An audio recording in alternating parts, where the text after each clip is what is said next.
In this video, I want to unpack what I'm seeing as a professional buyer's agent, running my own business as a director and owner the last 5 years, and what an affordable property looks like in Southeast Queensland, and what an affordable property looks like in the Victorian market. Now, if you haven't met me before, my name's Luke. If you could subscribe to the channel, that would be amazing. And I aim to bring you value in terms of real estate, renovating, and creating financial freedom. Now, I've built my portfolio with my late wife, who unfortunately passed from cancer in 2024, to a point where I have financial freedom. And that's what we help everyday Australians do. The reality is that most Australians aren't going to be able to afford a $2 or $3 million investment. We need to start where we can afford. And that means breaking into the market and purchasing your first home or your first investment property. So what are the price points we're looking at as professional buyers agents, and where could you potentially buy, or where could we help you buy in terms of those locations at those affordable price points? Let's start with Southeast Queensland, or Greater Brisbane, depending on what you want to call it. Now, in Southeast Queensland, prices have grown significantly. We've seen in the last year 10 to 15% growth, and the big data houses like PropTrack and CoreLogic are expecting growth around that 10 to 15% in Greater Brisbane again this year in 2026. Now, it's interesting because they break those expectations into quartiles. The most affordable quartile, the middle quartiles, and then your highest quartile in terms of 25% bands. In Brisbane, the most affordable quartile for housing tends to sit between $700,000 to $900,000 at this point in time. And that is where we are buying for most of our property investors. Even investors who have a $2 million budget might break that down into two $1 million purchases to spread their risk and to get more land value across those assets.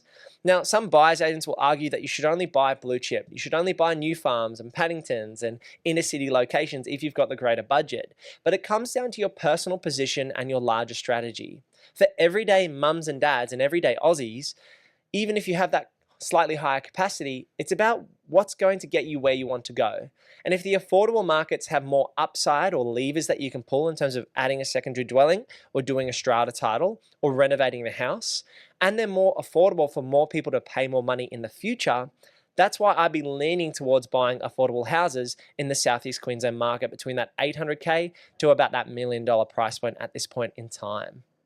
Now, I think these opportunities by the end of 2026 are going to start to wear thin, especially if we see that 10 to 15% growth that's forecasted in the Southeast Queensland market. What this means is I would be buying and getting ready in terms of your broker and your banking right now. You want to be on top of it if you're looking to buy in 2026. To give you a recap of what I've done in the last 12 months, I've purchased personally 3 properties in Southeast Queensland in this kind of price range. A couple of deals were in the $600,000 price point early in 2024, and then I bought another deal in the $800,000s late in November 2025 as well. And so what that means is it's about buying what you can afford and where the value is going to present itself. So if you're a buyer in Southeast Queensland, this means we're looking at Ipswich, particularly the established suburbs. We're looking along the train lines where we've got access to the Ipswich CBD and the Brisbane CBD. For example, I bought personally in suburbs like Bundamba, which is located along the train line between Ipswich and Brisbane City. This means it's a suburb that's elevated as well, and it's got access to both of those central CBD locations. It's got access to commercial precinct down in the center of that suburb, and the properties that I bought are on larger blocks with strata title potential, which I'm currently going through a development application on these sites as we speak. The other deal I bought in November 2025 was in Red Bank Plains, which is a suburb that does have a large number of sales, and there is some infill development in that location.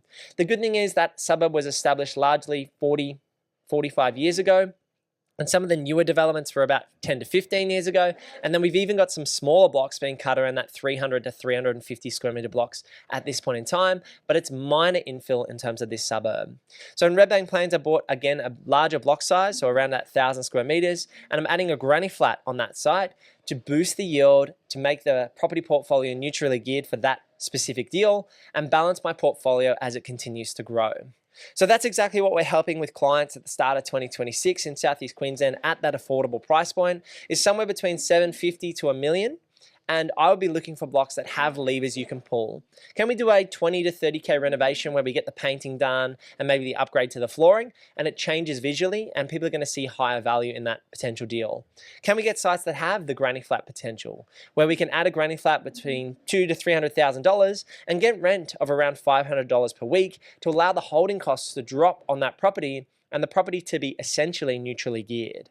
Can we buy sites with strata title potential where I can have an asset at the front and an asset at the back, and I don't necessarily need to build that today, but I can build that in 3, 4, 5 years' time and get the value of 2 separately sellable assets at a later date? And so that's what it looks like in terms of Southeast Queensland. And if you're looking to do that with us, head over to purposeproperty.com.au to book in a free 20-minute chat with myself and to discuss that option further. Now in Victoria, it's a little bit different because that market is forecast based on those big data houses to grow between 4 to 7% this year.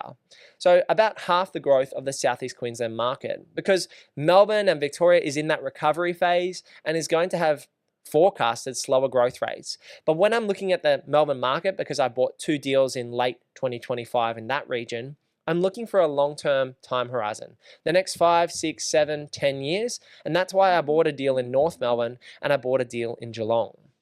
So affordable price points in the Victorian market look more like buying as low as $550,000 all the way up to that $1 million price point if you're moving in towards Melbourne CBD, again along those train lines.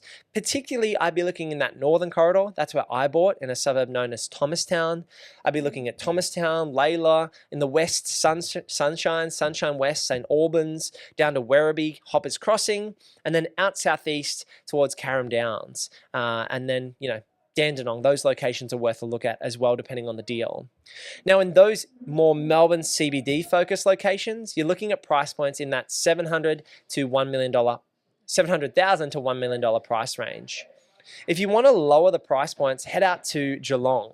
And that's where I bought my other deal. And you can buy in that $500,000 to $700,000 price range with, again, access to train lines. You're only about an hour and 15 minutes from Melbourne CBD, and you've got the lifestyle of schools and the water on the bayside nearby. The great thing about Victoria is you can get in at a lower price point. If your budget is $600,000, $650,000, you can't buy a freestanding house in Southeast Queensland for that price point unless it's significantly compromised. So unless it's got a major renovation issue or a major flood overlay or it's on a main road, you can still buy deals in that $600,000 to $700,000 range.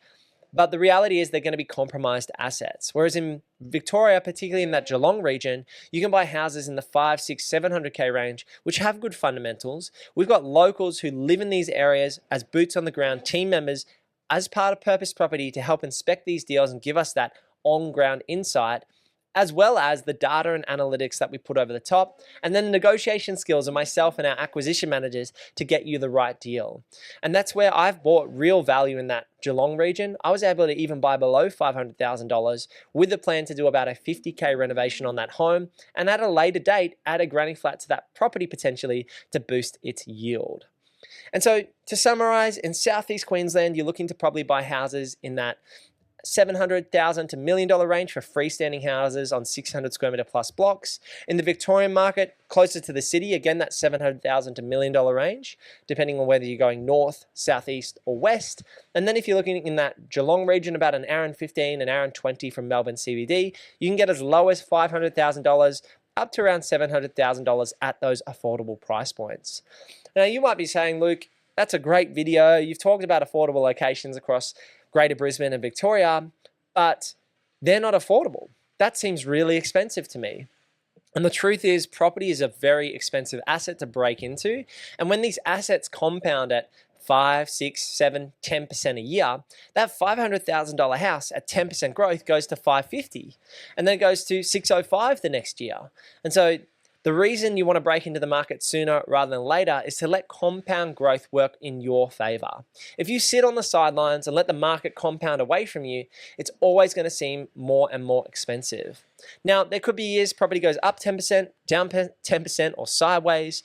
And in the biggest crashes we've seen in Australian real estate, it has fallen 10 to 12% in those major cities. Now, some of the mining towns fell by 20, 30, even up to 40%, but they were more speculative assets with populations of 10,000 people. That's why, as a buyer's agency, we focus on those major cities, and in particular at this stage of the cycle in Brisbane and in Melbourne. And eventually we're planning to expand to Sydney and the Central Coast and Newcastle to round out our buyer's agency across Australia's 3 major capital cities. So that's our plan for our business into 2027. Now, what can you do? It's about you taking action. It's all well and good you listening and watching to these videos, but you need to take action for something to happen and change in your life so you can work towards financial freedom and more choices. So there's big takeaways is to go out there and assess your borrowing capacity and have a chat with a buyer's agent if you want someone to help you through that journey. Both of those things you can find at purposeproperty.com.au. Click on Mortgage Broker to book in a chat with my mortgage brokers, and click on book a free strategy session to book in a 20-minute chat with myself to discuss you buying a property in each of these regions in the next 3 to 6 months. I'd love to hear your thoughts about these locations and where you see value this year as far as affordable property. Leave a comment down below, and I'll see you in the next video. Peace.